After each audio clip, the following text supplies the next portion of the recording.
Todos estos meses, estos días, estuvimos debatiendo sobre distintas cuestiones, sobre el posicionamiento particularmente de la Argentina hacia el mundo.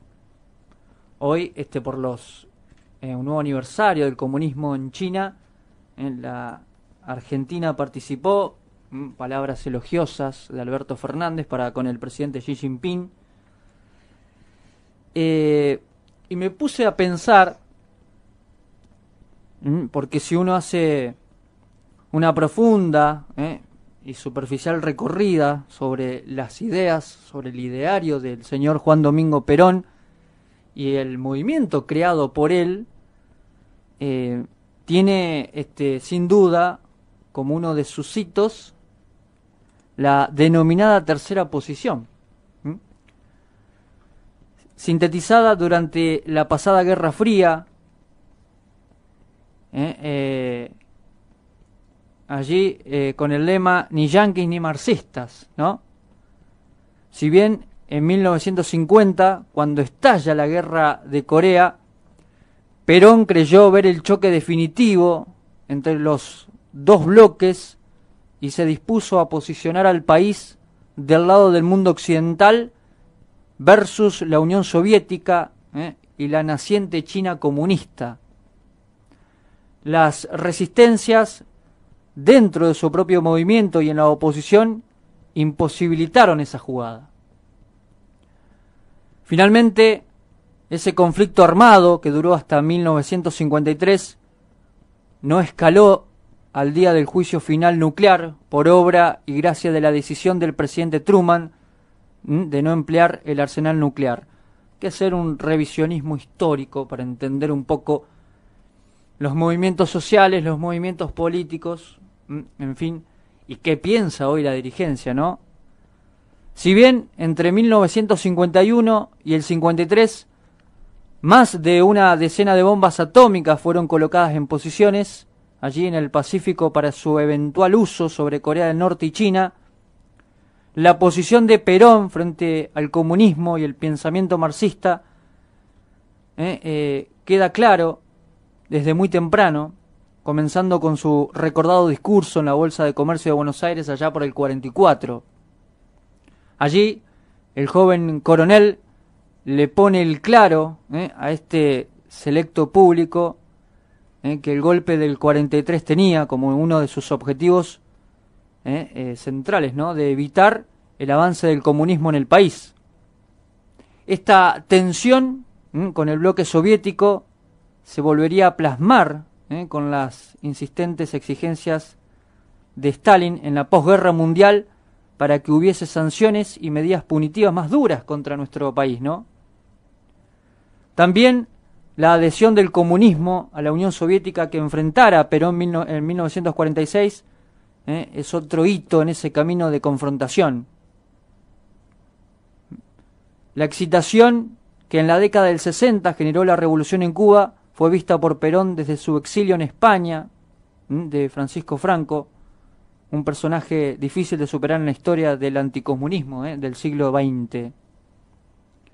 Cuando Perón, el general Perón, en el 73, ya con avanzada edad y frágil salud, regresó al país y alcanzó por tercera vez la primera magistratura. Allí su choque con la izquierda revolucionaria fue clara y directa.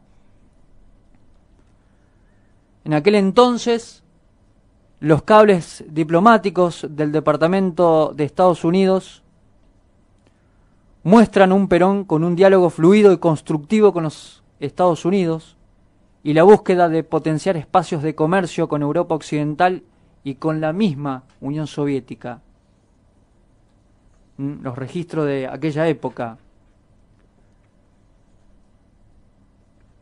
La Florida hacia Cuba, ni millones de colombianos,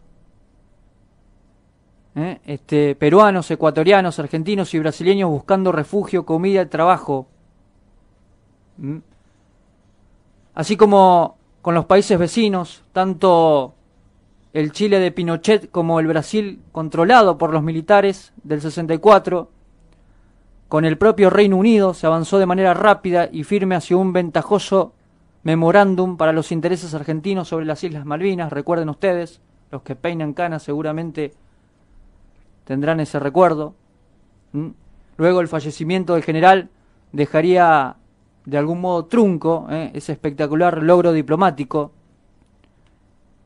Si recurrimos a la siempre escurridiza historia, siempre, ¿no? Cuando hablamos, esto pudo haber pasado, viste que uno dice, no, es contrafáctico, ¿no? Quizás allí hubiese cambiado todo el curso de las cosas que desembocaron en el 2 de abril de 1982 y los efectos posteriores. Esa guerra que se cobró miles de vidas, cientos de vidas aquí en la Argentina. Porque los más escépticos podrán decir que no casualmente, todavía el mundo K no impulsó la construcción de un monumento del general, ¿no? Se preguntaron ustedes por qué. Si tanto hablan de Perón, ¿por qué no le rinden culto, ¿no? A través de una estatua, como si lo hicieron con Néstor Kirchner, por ejemplo, ¿no? Es raro. El proyecto de hacerlo cerca de la Rosada nació en su momento bajo el impulso de Antonio Cafiero y otros peronistas históricos. Nunca se pudo concretar. Y aquí aparece una pregunta, porque uno dice, al parecer, la admiración y liturgia en torno al 3 veces presidente solo se da en los meses previos a las elecciones, ¿no? Frente a lo que aparece como una nueva bipolaridad encarnada por los Estados Unidos y China, así como un escenario de agudas tensiones geopolíticas que arrastran desde hace más de una década allí en Washington y Moscú, con su impacto en casos como Cuba, Venezuela, Irán y Nicaragua, la existencia de una política exterior equilibrada y con capacidad de buscar espacios de cooperación con las principales potencias tiene y tendrá una importancia fundamental para cualquier país. Todo ello debería ser complementado con una clara conciencia del posicionamiento geográfico del país y la fundamental importancia de fuertes vínculos con el gigante regional, o sea, Brasil, sin importar quién gobierna allí, ¿no? En política internacional no se eligen los interlocutores, y menos cuando uno es el actor débil de esa suerte de interacción. Cualquier estándar supuestamente ético, moral o ideológico es un ejército de hipocresía, o podría ser también de ignorancia. El decir, yo no hablo con Bolsonaro porque es autoritario, pese a que llegó vía elecciones y el año que viene se podría quedar o irse de la misma forma, mientras se busca estrechar relaciones y buenos gestos con nacionales que no han tenido elecciones libres y transparentes en décadas y en algunos casos nunca, es realmente un ejemplo claro, ¿no? Y claro, en el medio de todo esto nunca falta ese cliché de izquierda que afirma que en países donde hubo revolución comunista o pretendidamente comunista el pueblo está feliz. De hecho, ayer uno de los oyentes mandaba un mensaje al respecto. Pero por las dudas no los dejan votar de manera libre y con alternativas de partidos para saber si eso es así. Como se decía durante la Guerra Fría, nunca se vio a un alemán occidental saltando el muro para entrar en la Alemania comunista, ni se vieron centenares de miles de balseros escapando de la Florida hacia Cuba, ¿no? Ni millones de colombianos, peruanos, ecuatorianos, argentinos y brasileños buscando refugio, comida y trabajo en Venezuela. Como decía Perón, la única verdad es la realidad, pero no por ello menos importante esto que remarcó, y una sustancial diferencia entre la pasada bipolaridad y la presente, es que todos los principales actores, y aún los secundarios, son profundamente capitalistas. Cuando uno empieza a observar los diferentes países, vemos que están insertos en el mercado internacional. Basta escuchar y ver el accionar de líderes como Xi Jinping o el señor Putin. Xi Jinping, recordado allí en el discurso del 2017 en Davos, donde se reúne anualmente, ¿no?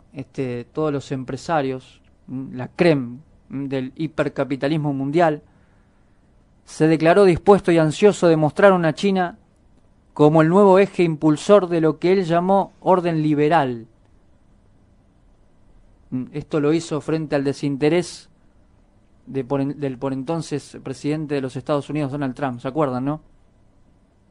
En el caso de Vladimir Putin, en los últimos años, remarcó la imposibilidad y la inutilidad de añorar un sistema comunista que ya quedó en el arco de los recuerdos, ni qué decir de su respuesta cuando le preguntaron por Lenin. Se limitó a definirlo como un revolucionario, pero sin la visión de un hombre de Estado, porque según Putin, sus políticas tendiendo a dividir y debilitar el poder del Estado ruso sobre su territorio. Y así podemos estar hasta las 6 de la tarde, ¿no? Con algunos ejemplos. Por lo tanto, todo este compendio de cosas me lleva a pensar que los gobernantes argentinos no deberían perder tiempo hablándole a los jerarcas rusos y chinos de lo malo e injusto que es el capitalismo. Porque basta con mirarlos y observar lo muy cómodos que están y prósperos, ¿no? Con el capitalismo. Un país como el nuestro, con la segunda inflación más alta del mundo, con más del 50% de pobreza, con récord de caída de PBI en el 2020 por la pandemia, debería ser un culto a la prudencia y el bajo perfil en este sentido con el resto del mundo. Las videoconferencias y reuniones con mandatarios de potencias, como las antes mencionadas, no deberían ser utilizadas para discursos, para la tribuna interior. Y a esto le agrego, ya que tanto hablan de que el capitalismo no sirve, de que el capitalismo, en todo caso, debe ser la mezcla del capitalismo y el Estado, no ir a lo liberal, sino un capitalismo controlado por el Estado, con reglas claras, precisas, concretas, ¿no? No odiar al capitalismo, porque, como vengo diciendo en editoriales anteriores, haz lo que yo digo y no lo que yo hago. Yo le preguntaría a los Alberto, a los Cristina, a los Máximo, a los Trota, a los Guzmán, ya que tan nacionalistas son, ¿por qué no especifican sus dólares? Por ejemplo. Ya que tan nacionalistas son y tan enamorados del Estado y tanto que odian al capitalismo, ¿cómo pueden ser que sus recursos, conforme pasa el tiempo, aumentan, ¿no?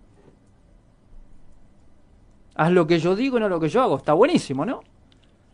Por un lado, los capitalistas, cuando se miran a sí mismos, tienen empresas acá, allá, se quisieron quedar con una fábrica de moneda, tienen hoteles, tienen ahorros en dólares. Cuando les decís por qué no lo especificás, tanto que amás al país, tonto no soy, te decís, la verdad que tienen razón. ¿Cómo van a especificar? Cuando observás la cuenta bancaria de todos ellos, te das cuenta que en el fondo aman al capitalismo. Y quizás lo que nos dicen es para la tribuna. Todos, porque los otros también. Yo insisto, hay que trabajar sobre un capitalismo que sea controlado por un Estado y que les dé las condiciones para ello. Y que a la gente se les dé la herramienta, no dádivas, no planes, sino herramientas reales para que todos podamos crecer. Entonces yo me pregunto de nuevo, ni marxistas ni comunistas, decía el general Perón, ¿no? ¿Qué habrá quedado de eso en este peronismo? ¿Qué habrá quedado de eso? Esa tercera vía, ¿dónde estará, no? Ni marxistas ni comunistas. Y qué raro que no haya una estatua de Perón, tanto que lo traen a colación y que cantan la marcha cuando pueden, y sobre todo en elecciones. Para pensar.